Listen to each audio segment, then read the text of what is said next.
We have three co-equal branches. Congress has oversight.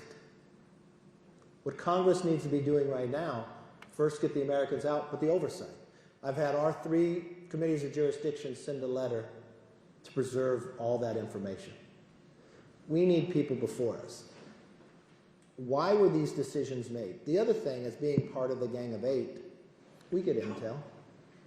I went to the agencies beforehand because I didn't believe, as I said before, President of Afghanistan, that they were going to be able to sustain themselves a month prior from everything I was hearing.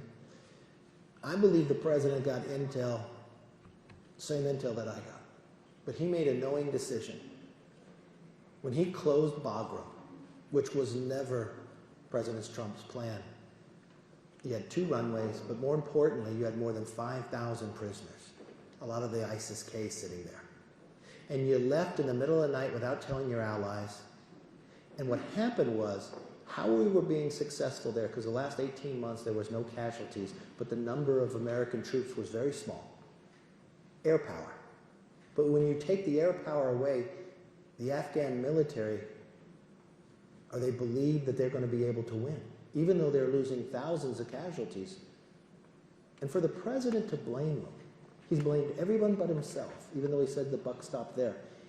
He curtailed the military by telling the military the number of troops they could have. So they had to close Bagram, but they closed it before the Americans were to leave. When you go through this library and you study Vietnam, when President Nixon went in, there's 550,000 American troops there. And the drawdown and the conditions. And when they broke the conditions, they bombed them.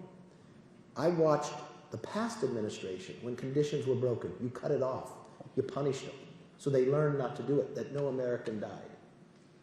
This was a much different. This new policy with this President Biden is like a weak man theory. He's already given in to Putin, gave him Nord Stream 2 and got nothing for it. He gave in to China. He gives in to the Taliban, hoping that later I'm going to build a relationship to get something. It goes against every doctrine America has ever had.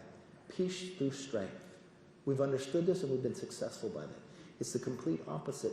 And they've watched what has happened in this administration. They found the window and the opportunity. And it's put as an embarrassment on the world stage.